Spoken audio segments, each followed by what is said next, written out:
Hello, welcome back to another episode of the Leading Yourself podcast. Today we have a bonus episode. I have a treat for you guys. Today I'm hosting a book club. I'm combining two of my biggest passions, this podcast and my love for reading. And I have invited three of my friends to join me in discussing the book Atomic Habits. You have heard me talk about this book before in previous episodes. You know I'm very, very keen on habits, and this book is the book to read if you are looking to develop empowering habits. This book will give you all the tools that you need to be able to build those habits, to build discipline and consistency in your life. So let's dig in.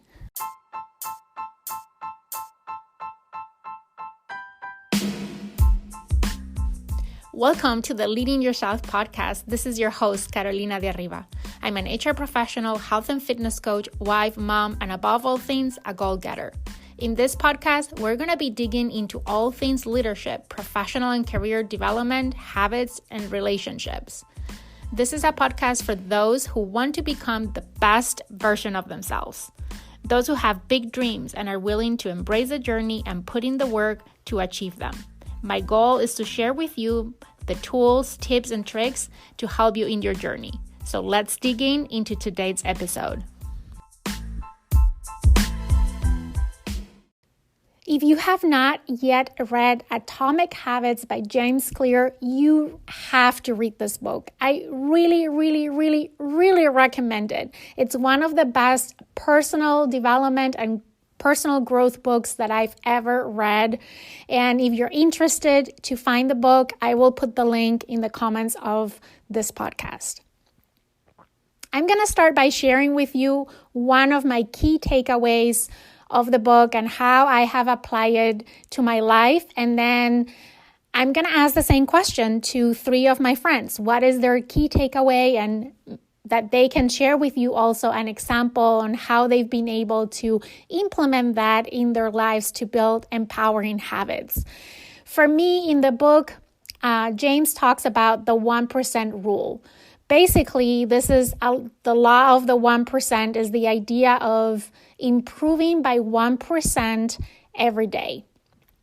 At the beginning, you basically don't see a big difference to say, okay, today I'm going to be 1% better than yesterday by making this choice or that choice. And I'll share some examples. And that 1%, whether you're improving or getting worse, is really imperceptible. But as time goes on, the small improvements or declines, they compound, and all of a sudden, you find a very big gap between the person that you were before and the person that you are now as a result of these improvements.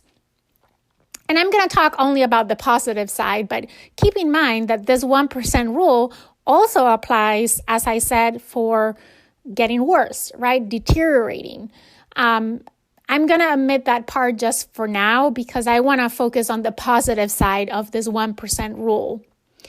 The fact is that habits create a compound interest in self-improvement. When you develop empowering habits, those habits have a compound interest on self-improvement.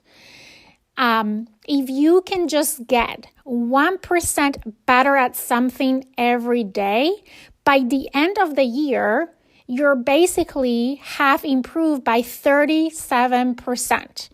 You're 37 times better than you were 1 year before. So getting the 1% better can be as simple as reading one page of a book every day, or getting to the gym and do 5 minutes of workouts. In the book, I have to say this 1% rule goes really well with another concept that he shares in the book around this 2-minute rule that says that you can do anything for 2 minutes. And sometimes, many times, the biggest challenge is to get started. How many times you said to yourself, I'm going to start working out? But taking that first step to wake up early, put your tennis shoes, and actually get and work out is the hardest part of it. How many times, once you are already in the middle of the workout, you feel amazing and you keep going? So this idea of the 2-minute rule is that anyone can do anything for 2 minutes. So personally, I have combined these two concepts, the 1% and the 2-minute rule, to really focus on my personal growth and my health. I decided that those were two areas in my life where I really wanted to develop empowering habits. So those of you who know me, you know that personal growth is a priority for me. I enjoy learning new things. I'm always looking for opportunities to grow. My health also has been one of my key priorities in the last years. And when I talk about health, I'm not talking about the way I look, because a lot of people see those as synonym. But for me, my health is how I feel. For me, it's a priority that I feel energized, that I have energy to go by my day, that I feel fit, that I feel agile, that I have the energy to enjoy time with my kids and do all the things that I want to do in life. So keeping those priorities in mind, let me show you, or let me tell you what I did and how did I apply these concepts from the book. The first thing that I did is that I visualized my future self. I visualized myself being successful in the space of personal growth and being the best, healthiest version of myself. And I asked myself, what would my future self do if it was in my position today? What advice would my future self give me today? How would a day in the life of my future self look like? And I describe my future self as someone who is curious, who is consistent, who is determined and open-minded, is a reader, is a learner. She's resilient, is a good listener, is not afraid of failure, is always full of energy and feels at her best. She's flexible and strong and feels in control of her life. Once I describe my future self, as I said, I asked the question, how would a day in my life look like if I was that best version of myself? And some things that came up as I was trying to answer that question were that future self spends 60 minutes a day learning. She has a consistent morning and evening routine. She journals. She practices gratitude and self-reflection on a daily basis. She's open to new perspectives and new points of view. That healthiest version of myself, she wakes up early to get her workout done. She looks forward to move her body. She eats to fuel her body. She drinks lots of water and sleeps well and is consistent with routine and never gives up. So my goal was to become that best version of myself. My goal wasn't anymore to spend X amount of minutes in personal growth as it was in the past, or work out 3, 4, 5 times per week. My goal now is to become that best version of myself, that future self that I saw on my vision. That is my motivation every day, to act in the way that she would. And I broke down that in habits and rituals that I can do every day, that if I get just 1% better every day, eventually I'm going to become that best version of myself. I know that I cannot do this overnight, but I can do 1% better than I did yesterday. I can do it for 2 minutes. And if I do that every day consistently, eventually I'm going to become that best version of myself. So this exercise, this visualization, these questions, I did this 2 years ago.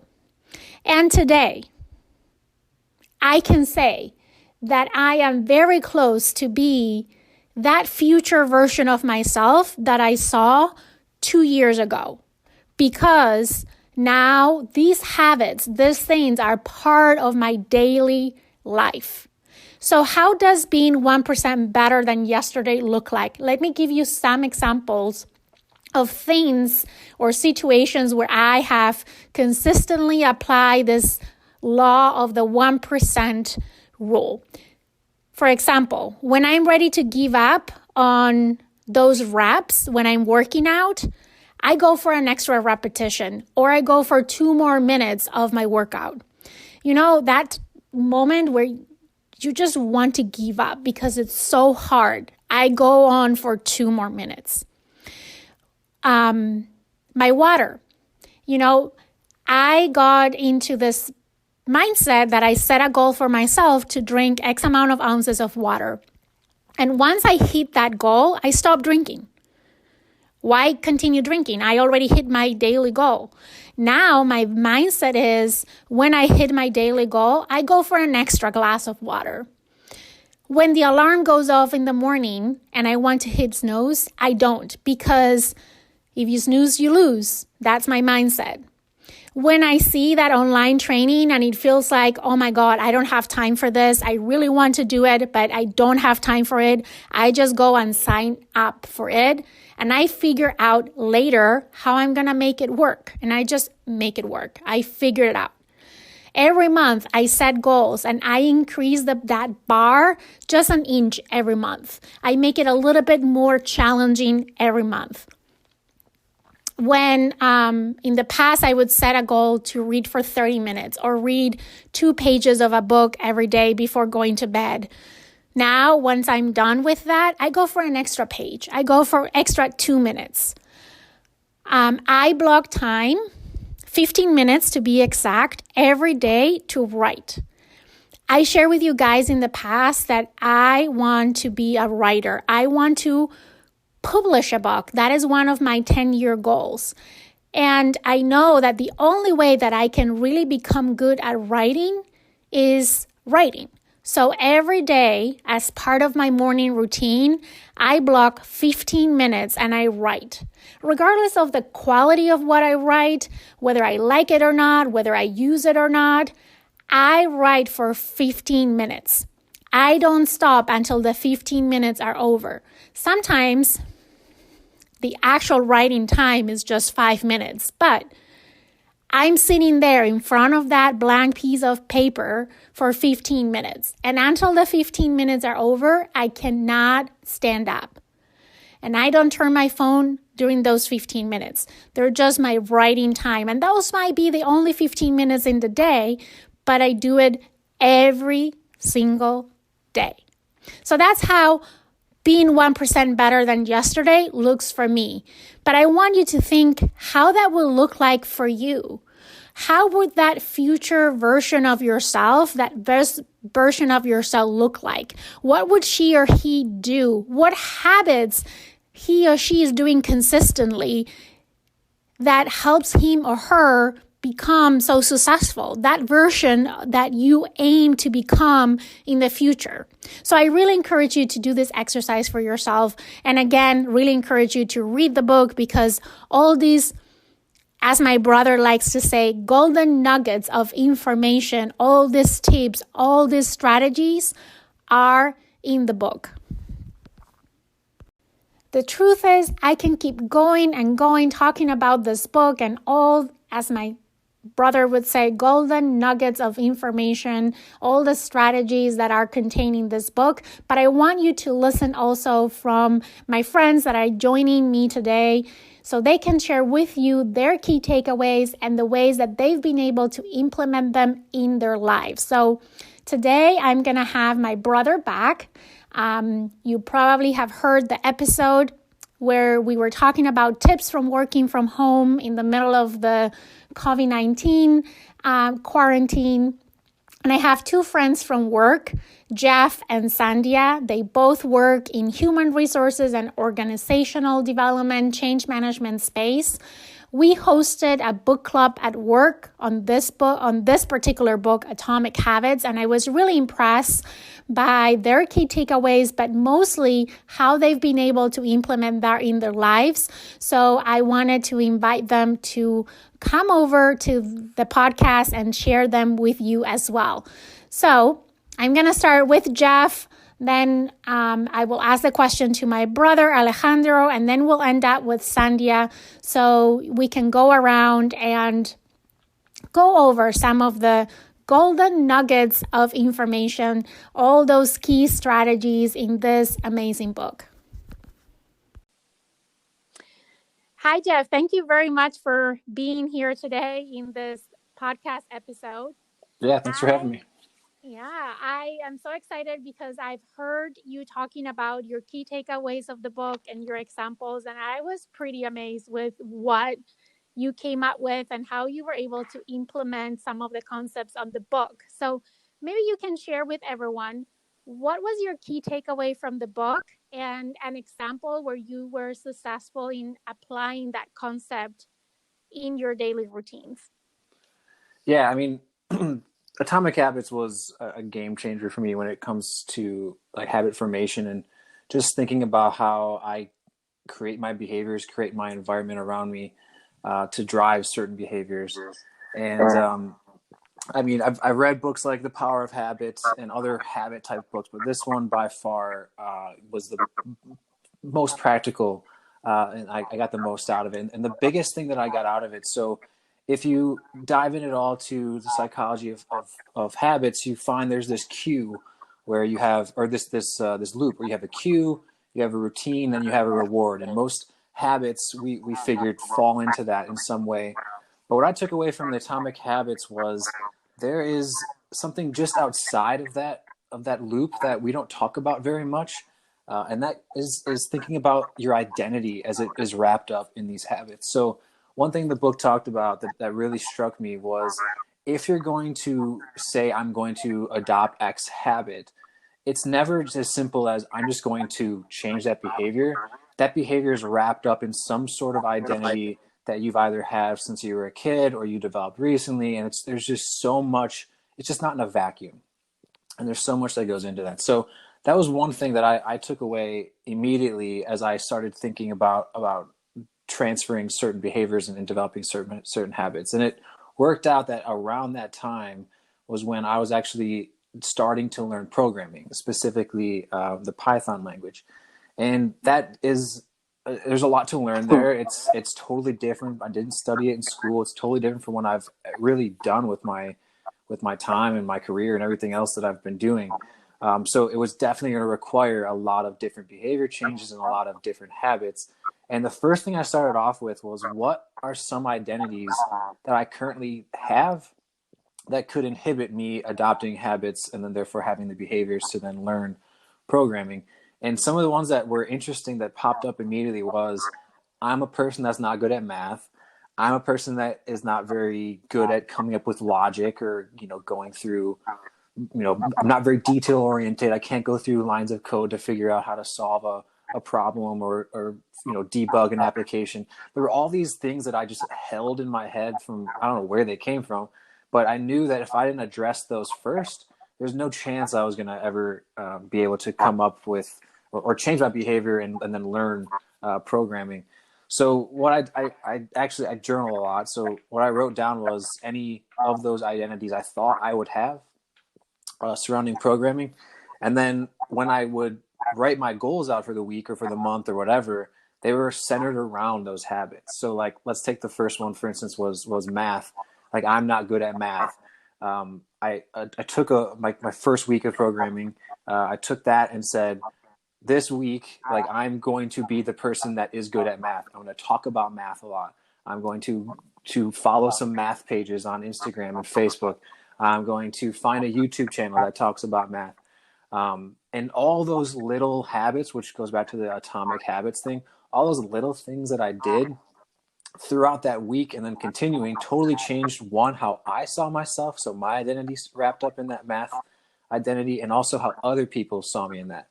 So and it's really interesting too, because once you get going and all of a sudden you start talking about math, let's just say to my wife or to my friends or whatever, then all of a sudden they start asking more questions, or they see me as the expert on this, and then they next time they have a question, they come and ask me. So it's this self-fulfilling cycle where you start these small little habits that address identities that might be holding you back, and all of a sudden you can recreate those at the snap of a finger by doing those small habits, by changing those small behaviors. So that was a really, really big one that I've taken from just learning that, like becoming more of a quote unquote math person, all the way from I can develop an application in a week. I thought that was impossible. I'm not that kind of person. I thought for the longest time I'm not detail oriented. It's amazing to me now when I look at a program how quickly I can pick up a comma that's not in the right place. Like it's just totally backwards from what I believed I could do, or the type of person I was. And simply just being aware of those identities and then using those small little changes. I think in the book he calls it like a 2-minute habit. So it's not I'm going to become a programmer. It's I'm going to spend 2 minutes opening up my program, my text editor today, to write 2 lines of code. Like that's all it needs to be, and inevitably you're going to just do more than that.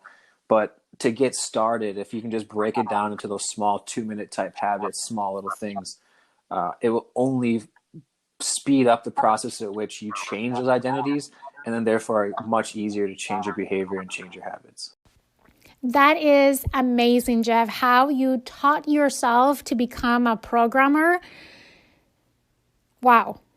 Really blows my mind how you've been able to, by using what is contained in Atomic Habits, to develop a skill such as programming. It just, as I said, blows my mind. So thank you very much for being here today. I really appreciate it, and I hope I can have you over again for another episode.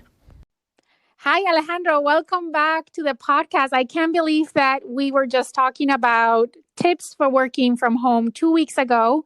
And here we are now talking about one of our favorite books, Atomic Habits. So I'm going to ask you the same question that I asked Jeff, and that is, what was your key takeaway from the book? And maybe you can share an example on how you've been able to apply it in your daily life. Hi, Carolina. Thank you very much for having me again in your podcast. I'm very excited to be here so soon and again with you. Just to answer your question, I think that one of the best examples, and I think we talked about this in the podcast that we recorded last time, is that it's like the 2-minute rule. I try to make a habit easy the first 2 minutes of starting it.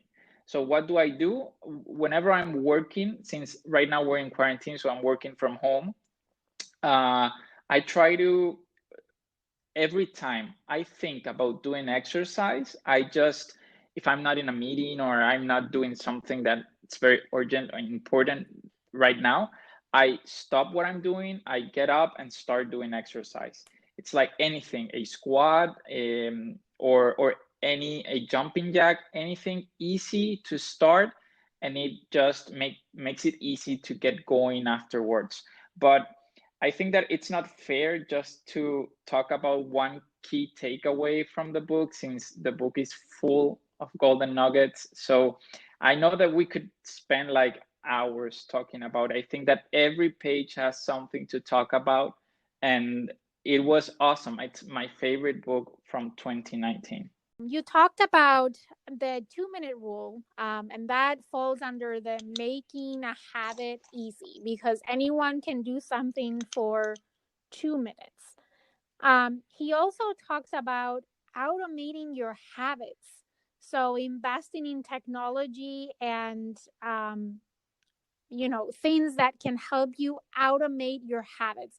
Sometimes automating your habits have nothing to do with technology, right? It's just doing something in autopilot, but technology plays a big part, especially in today's world where we're so connected, and there's so many apps out there that help us stay accountable and help us track our habits and help us remind ourselves, like to drink our water, to move, to breathe. You mentioned your Apple Watch, but do you have any apps that you use to help you in building your habits and staying accountable and staying on track? Yes, I actually have one, and well, I have an iPhone, so I use one that's called Fabulous, and it's great because this app just has like a journey, and every week it gives you like a bit more. You have to do like a bit more. You have a new challenge. You have something new to do, so it keeps you like excited about that. And I think it's a great app. I recommend it a lot. And I I don't think that I have another app. I think that just with Fabulous and my Apple Watch, those are my two buddies that I can tell you from a technical part. Yeah. And I think that is great because I think we also, because there's so many apps out there, right? Sometimes you can get overwhelmed. And I find myself sometimes that I keep downloading app after app. And at one point, you can't keep up with all of them. You need to narrow it down to the ones that really work for you. And that should be based on what your priorities are, right? If you are in a part of your life where health and fitness is a priority, there's tons of apps that can support you with that. And I think it's easy to get overwhelmed, and you really need to know what your goals are, what habits you're currently working on to pick the app that is going to work best for you. Well, Alejandro, once again, thank you very much for joining in today's episode. I'm super excited that we'll be able to have you for the second time, and I can't wait for the next one. Thank you very much, and I'll be waiting for the next one too. Yeah, welcome to today's episode. I'm so excited for you to be here. And I want to ask you the same question that I ask everybody else.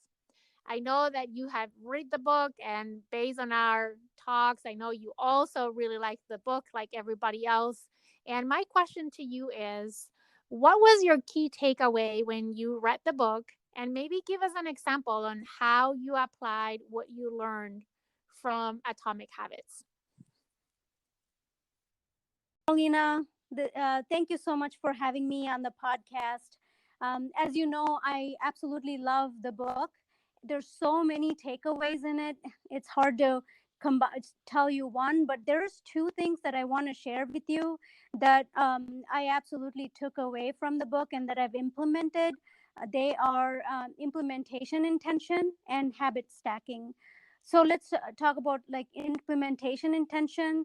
What it says is that it's not just okay to have an intention, but you have to have more of specifics around how you're going to implement that intention, right?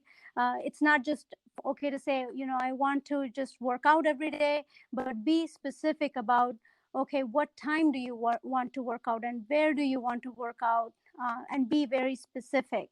That is one takeaway for me. And the second one was habit stacking, that I combined those two strategies in my own personal example. So with habit stacking, the key is to tie your desired behavior with an existing behavior. So for example, as soon as I wake up in the morning, I brush my teeth, and then I would do a workout. So that is kind of how the habit stacking works. So one of the examples I would like to share is, a few years ago, I was really into personal growth and development. That is something I truly believe in and I'm passionate about. I started thinking about different ways on how I can incorporate that. I decided, one of the ways could be to listen to podcasts and read books. I started putting things on calendar, but it still didn't really work. I was not very consistent with the habit. Then I thought, especially with podcasts, it is perfect to listen to them while I'm driving. And I have a 20-minute drive to work. So in total, I can listen to podcasts for about 40 minutes in a day. So my cue is as soon as I get into the car, and then start listening to podcasts. So that's really exactly what James Clear was talking about in his book about habit stacking. And the implementation intention is really around making sure I have a plan on when I want to do that when I'm driving. So those are really simple techniques, but have such a big impact. Really biggest impact for me is not only that I'm learning from the books and the podcast. Once I know what I want to achieve, I have a tactic on how to achieve it. Great. Thank you very much, Sandhya, for sharing your examples, your key takeaways. Definitely, I share with you those two. Those have been two that have had a great impact for me as well. And when you read it, it sounds so simple. It sounds like just common sense, and it really is common sense. I think the thing that James Clear does really, really well in his book is how he organizes that common sense in a way that it can become a common practice. Because a lot of the things and a lot of the times we know exactly what we need to do, but it's so hard to get started and develop that habit. And I think all these tactics really help you from moving from common sense to making those things common practice. So again, thank you very much, Sandhya, for joining us today. Super excited that you were able to join, and I'm looking forward to maybe have you again on another episode. Thanks, Carolina. Appreciate it. And thank you for listening and joining us today in this first book club episode. I am really happy with how this turned out. Thank you very much, Jeff, Alejandro, and Sandhya for joining me today. And I'm looking forward to do more of this book club episode. So if you would like to join me in a future episode to discuss one of your favorite books, I'm going to ask you to email me and let me know. Also, let me know what book would you like us to talk about. You can email me to leadingyourself@icloud.com. Again, that is leadingyourself@icloud.com. And with that, if you like today's episode, once again, I'm going to ask you to go to Apple Podcasts and leave me a review. And with that, I'm looking forward to talk to you again on another episode of the Leading Yourself podcast.